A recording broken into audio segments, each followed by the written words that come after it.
A? Ăștia vânt fix aer. Altceva, nu?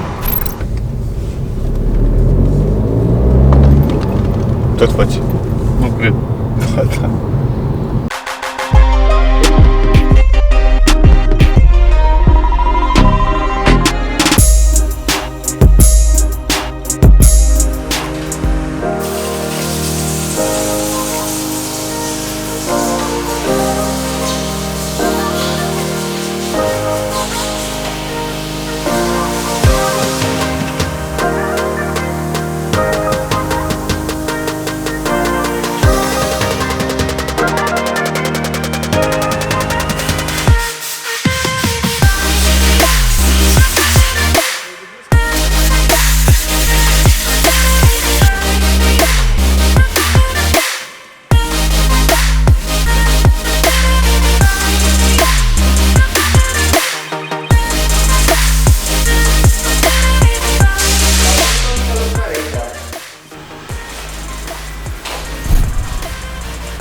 Ce faci?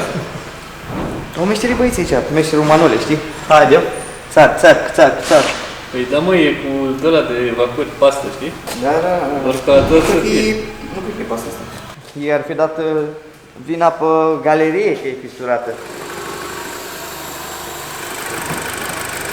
Zi-mă și mie pe ăsta. Chestia asta. Zi-mă că tu ești cu vagul. Bagă sunet din admisie în interiorul mașinii, să dă mai sportiv. Aș vrea să trag și eu un transfer de furtun de ăsta la el, la Passat.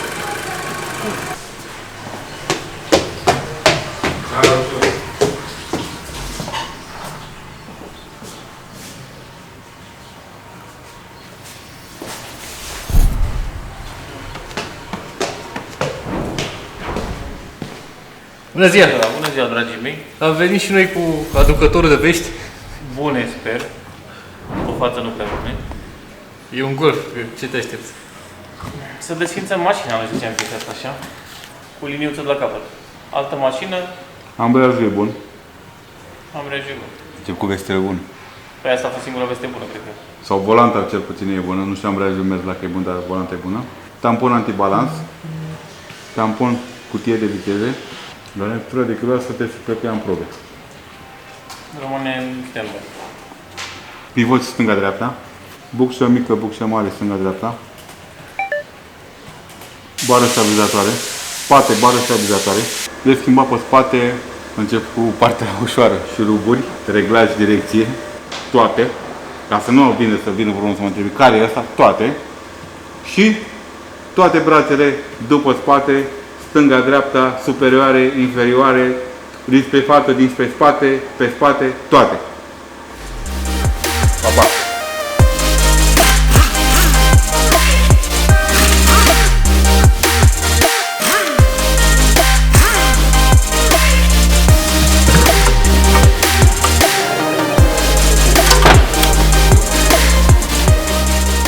Ure, ce curată e! Da. Deci că e nouă? Are pic de pământ.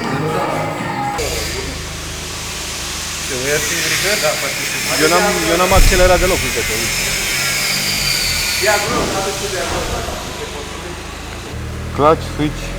Clutch switch, pompa de ambreiaj și idle control system rotat height tune exit.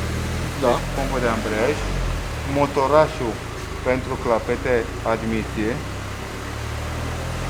Chris? Motoraj galerie admisie, nu? Motoraj galerie admisie. Motoraj galerie admisie, în paranteză clapete.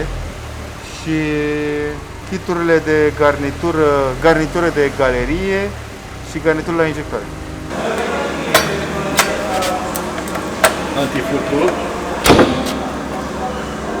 Discuri și plăcuță. Până un alt. Distribuție și o verificare la frâne. Pe lângă. 1, 2, toată puterea. Facem o mașină adevărată.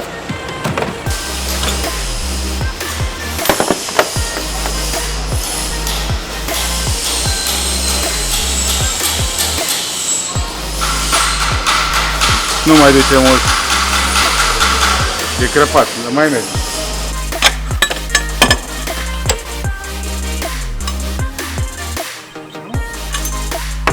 Vor de motor cu rolă cu el? Tare. Care nu mai bun. Aoleu, aoleu. Da? Îi trebuie și role. Cine aici, Alin? Uite săgeata aici, da? Da. Uite săgeata aici. Dar nu început că oprește. Da, e bine, da. Chiar dacă e 1 mm, n-are nimic. Pune asta capacul. Atâta, se dă drumul la...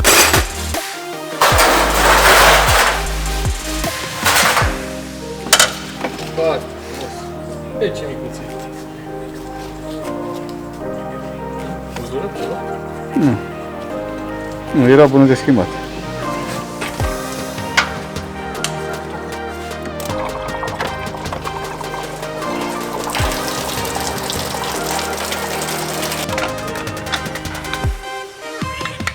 Clic-clac, clic-clac. Ură întinzător. Și astea două role. Mamă. Și încă două curele. Pompa de apă nouă. Alin. Deci Golful GTI la care s-a făcut constatare un pic mai devreme ne-a sunat și a adus mașina. Băieți, sigur am așa. Bine, sigur. A zis că bănuiește că are așa, garnitură de chiuloasă și tot kitul de ambreiaj cu volantă cu tot tacâmul. Treaba asta cu totul probabil duce undeva la 7.000 de lei. Totul. Deci cu chiuloasă dată jos, cu dusă la rectificat, schimbate simeringuri, garnituri, motorul desfăcut, haos, nu știu ce, ambreiajul cu totul, 7.000 de lei. Din constatarea noastră, ar fi motorașul de la galeria de admisie, care nu lucrează bine. Dacă se umblă acolo, se spală și galeria, se schimbă și o-ringurile de la injectoare, că e aceeași operațiune. Și la ambreiaj e o problemă la pompa de ambreiaj. Diferența s-ar putea să fie majoră față de ce se aștepta el. Dar rămâne de văzut. Să intre în mașină și vedem. Dar așa bănuim. Foliet. Ce ai găsit?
pălute seculare, a terminat vălică un cilindru.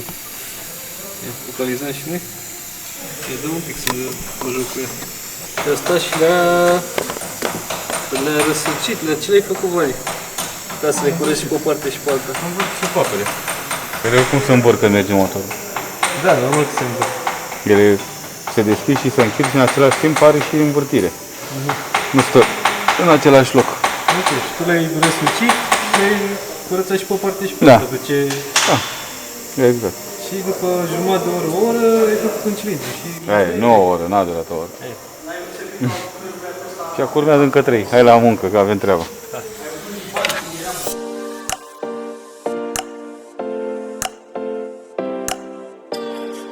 Ține de asta.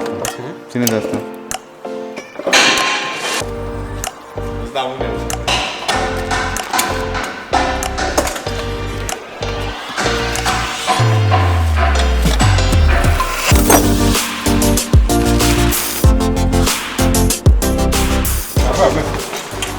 uite pistonașul. Uite pe șmecher. Pistonaș de interior de carte. Nu? Sau de Fiat 500. Da.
Migu are față de om care a furat ceva. Ha? Nimică. Am venit să te verificăm. Nu e de... Mamă, ești nebun. Plouă un picuț, dar... Hai mă să le arătăm cum e afară acum.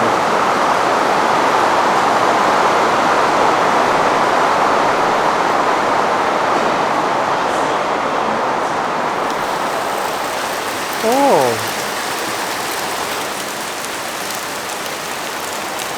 Da, e un pic.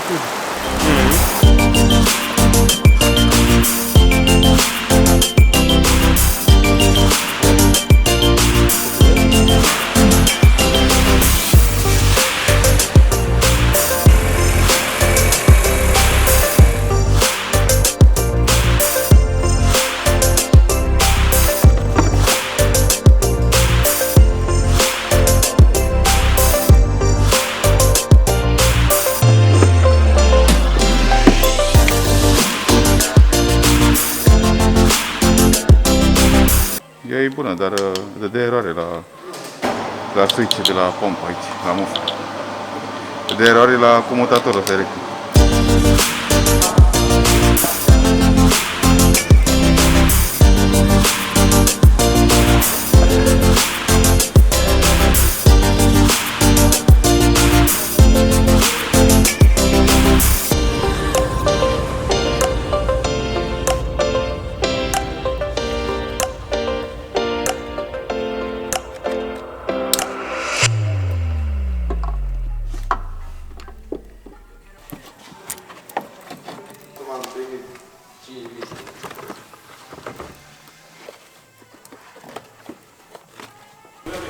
Dămătură? Dămătură?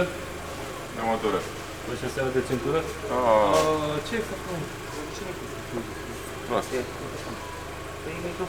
A rămas și mă rămas. Pe acum ia taci din gură. Ăștia vor să facă live. Sau de motor. Bă!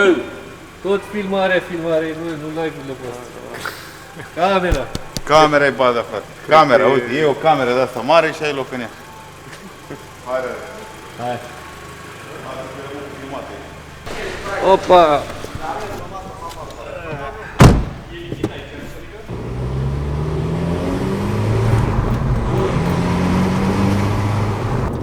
Și am ajuns încă la 90. Deci după niște plimbărici, mașina e ok și ne întoarcem la cazemată. Da. Să mai facă Vali niște verificări. Liber dreapta? E liber. Cât de cât.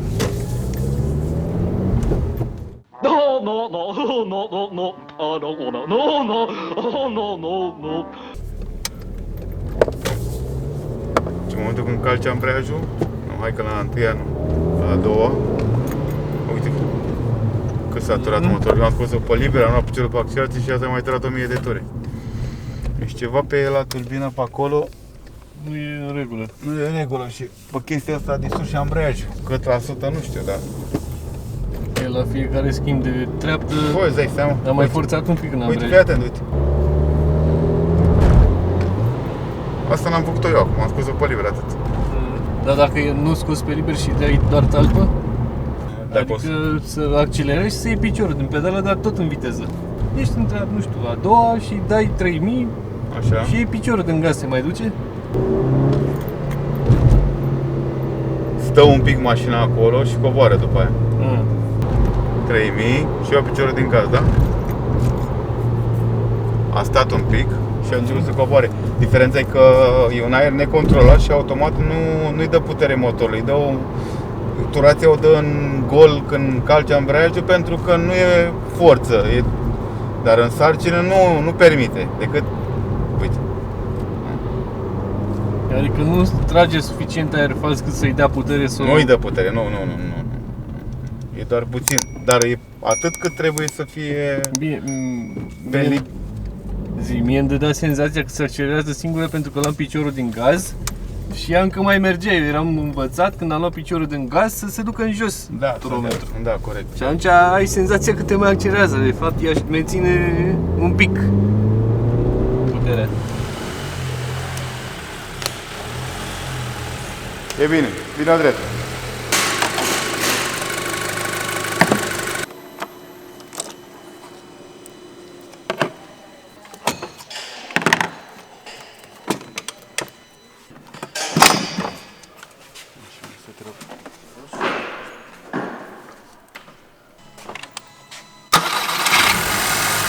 Curează!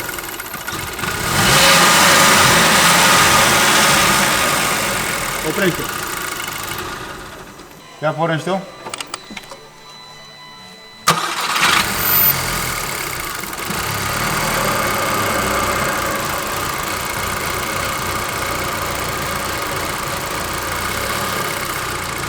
Oprește-o!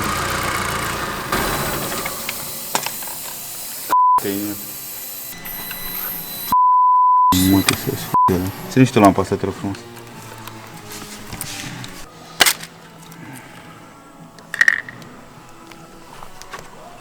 Vină cu lampa. Oare poate să meargă așa? Gata, Bogdan, dă-te jos. Hai, scoate mașina de aici. O, e bun, acolo, el l-am... Deci de la asta era toată nebunia? Da. Ce face chestia asta, valva asta PCV? Gazele din motor le recuperează, le bagă din nou în admisie. Da, e un fel de ghere. Dar la benzină. Da, nu. Vorbim de gazele, e și la diesel același lucru. Există și la diesel așa ceva. Și la tine, dacă ți aduce aminte, Da, ăla din capac? Da, la tine e în capac Păi asta. am tot așa o chestie de asta cu un arculeț. Dar, din păcate, membrana e spartă și atunci, automat, când face presiune în carterul motor și nu mai avea control pe galeria de admisie de aer. Bai.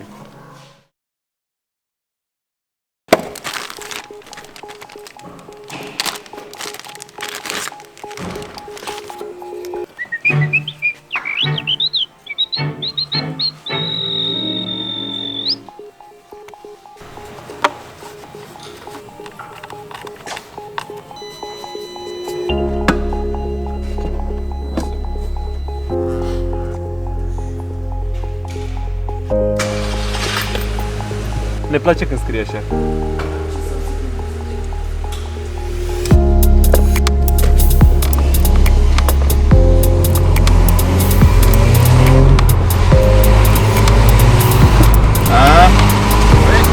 Fix aer.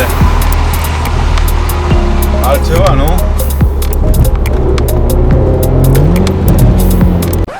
Ce-a fost aia? Nu știu, mai vedem o dată.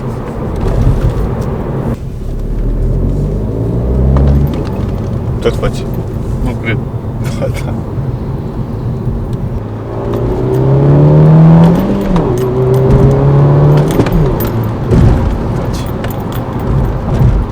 Deci e fix. Da. Nu-i măcar mai bine? Parcă uneori da, parcă uneori nu. Parcă e la fel.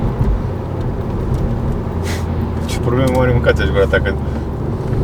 Deci aia e spartă, aia e bulită, aia e ruptă, le iau pe toate și toate le schimb. Zici că se rezolvă, dar ea e așa, e toate stricate, adică Dar zice că n-are cum să fie și aia, dar de fapt... te trezești că mai are ceva. Deci până în 3000 dacă merge e ok. Alo? Momentan. Nu, și 4000 e ok, dar nu trebuie să fie în încărcare. Dacă e în încărcare, totuși nu e ok. Bă, dar tu știi ce poate să mai fie, mă, așa? Dar dădea eroare, mă. Valva de la turbină care încarcă. De ce ți-am zis? Îmi trebuie piesa de acolo. Are varianta veche și trebuie varianta de upgrade.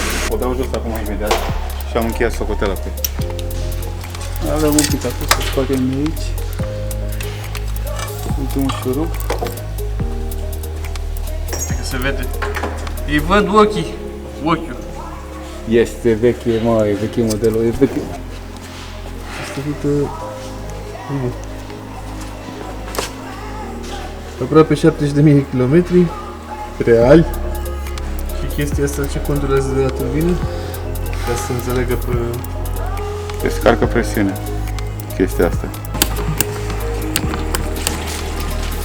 Valva veche și valva nouă care va veni, genul așa va fi asta. Instant închide. Sau descarcă exact. E același lucru și închis și deschis. Pe când asta a venit jucăria nouă.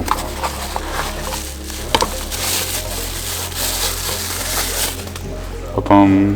Vezi diferența? Bun, să montăm. Montăm? Vedem dacă se adeverește. Ești față de ce vechi e aceeași chestie? Nu, e la fel, doar codul diferă, cred că, între ele. Dar el puteam să o pun de o probă, dar n-avea rost să ne chinuim de 2 ori.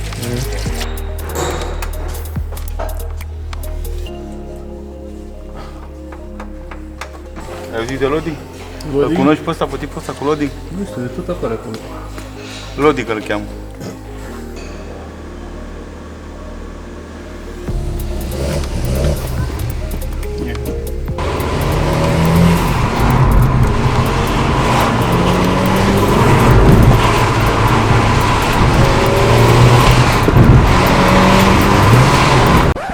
Tot a făcut. Deci nu cred. Vreau să intrăm pe push pressure, să vedem ce presiune face și turbina și cu asta am încheiat.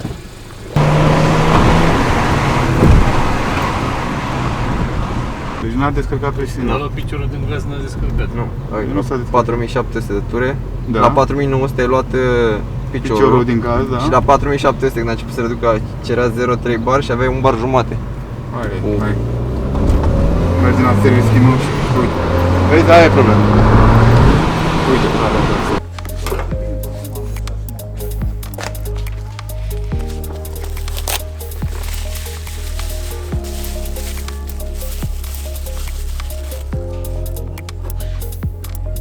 Deci asta e celebra Varbeni 75.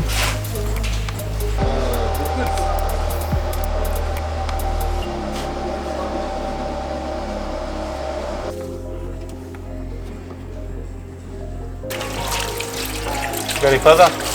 Jos, descărca relativ bine, în ture sus avea întârziere la descărcare.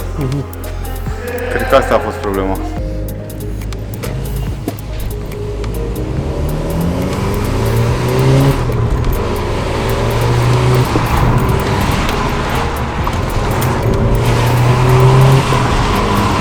Hai la muncă, hai la masă. Hai la masă. Ai văzut? Mergi fără eroare și cu problemă. Da, chiar că n-avea nicio eroare, nimic. Ai făcut-o tu. Nu am făcut asta în bă.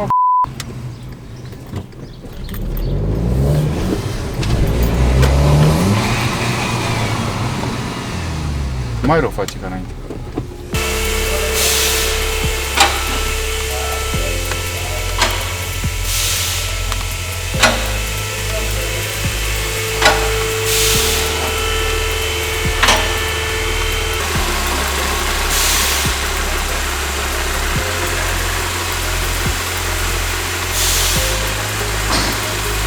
I-a zis să calce ambreiajul și să o oprească întâi. Calcă ambreiajul și oprește? Calcă ambreiajul și oprește. Motorul. Motorul, adică.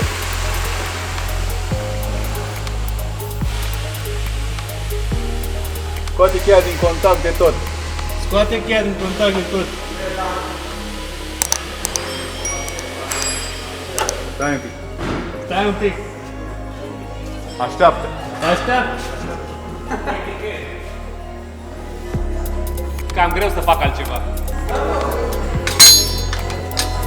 Vezi că e greabă treaba. A luat și rubeița, a trebuit să mai... Oulu! Hai.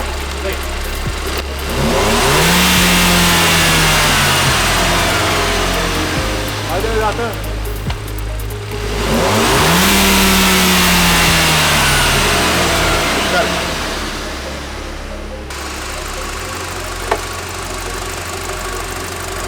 De aici.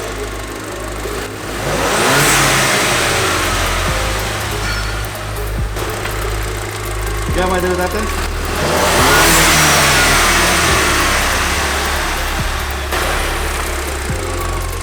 Cred că avem o problemă serioasă. Încerca și în 75 cu toate că e... Am încercat și eu de acum. Intake manifold flop. Asta e. Le-am dat și eu la astea, știu că le-am dat sigur. La papel un pic. Nu e, mă, e rău de mult. Uite cum arată. Uite cum e arată, că nu e de acum. Uite, e putrezit. Deja e... Îl vezi? Are verdeață pe el. Se vede cum, mamă, e de mult, frate, ăsta. Am mai avut două fire bune, lăsat în ele. Da, și cred că când am dat-o jos și am schimbat, am tras un pic de instalație și a dispărut de tot. Că nu mai alimenta siguranța ca să-i dea la calculator să spună de el. Nu știu unde era fir. Aia nu mai lipeală. Recapitularea e în felul următor. Dădea switch pedal la ambreiaj. Am comandat pedala de ambreiaj nouă, am pus-o. Și în momentul când am pus-o și am șters toate erorile de la mașină cu celelalte probleme care au mai fost și le-ați văzut, a dispărut totul, mai puțin ultima problemă cu schimbatul treptelor, sătura mașina când încărca ambreiajul, adică nu vedea senzuri, dar nu dădea eroare. În momentul când am mișcat de cablaj de acolo și am schimbat pompa, cablajul mai avea două fire, sau care mai ținea, două lițe. În momentul când le-am mișcat s-au rupt. Și a dispărut. Nici eroare, nimica, e funcționabil ca și când... Faza e că am căutat în Autodata, am verificat care e siguranța, am vorbit cu un electrician, m-a sfătuit ce trebuie să fac și am încercat să descoper unde e firul. Firul era în mufa de la tablou, acolo, uite la ăla. Da? E cu număr, cu tot, l-am găsit, a venit și el, m-a ajutat un pic, ne-am uitat împreună și după aia la un moment dat când l-am găsit sub tablou am tras de el și când am tras de el mi s-a smuls de acolo și a rămas hâța rupt.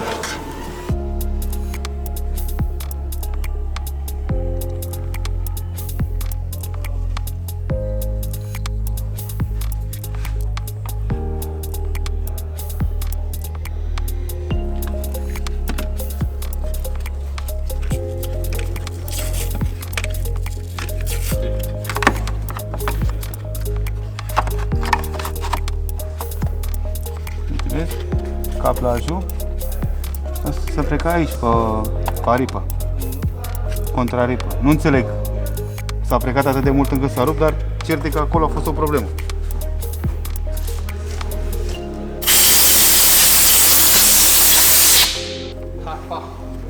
Pa.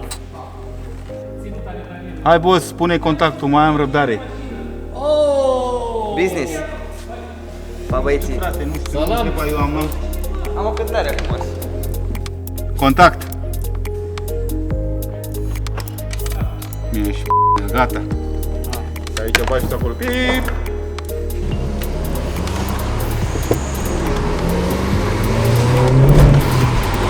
Aia e. Înainte dădeai sprituri, acum îi dai eu când fac schimbări de treabă. Câte ceas? 7 și? 11.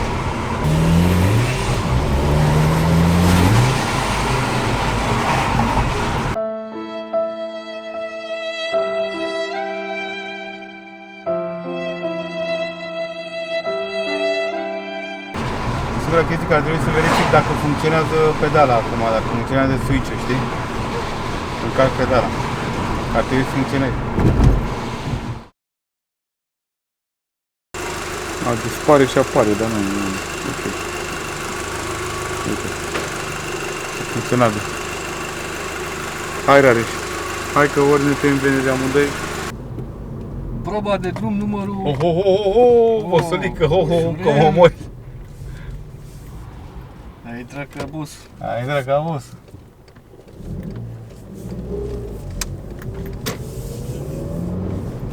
Că e caldă, poți să-i dau un bură.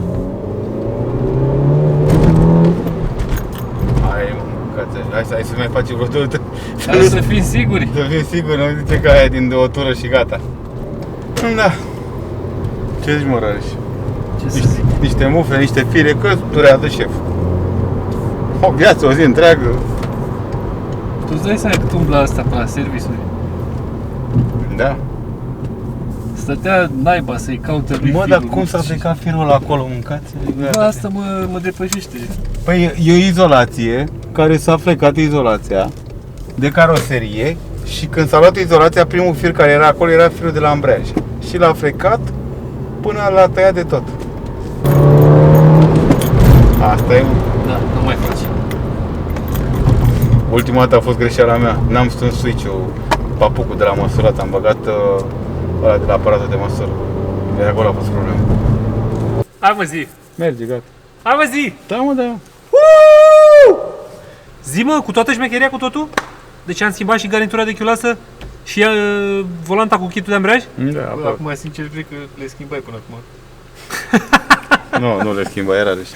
Să fim serioși. În 3 zile le schimbai. Le schimbai până acum, poate, dar când trăgeai linie, de desubt scria altceva. Da, cred. Deci treaba e în felul următor. Mașina a venit cu mai multe probleme la noi, printre care două, cele mai importante.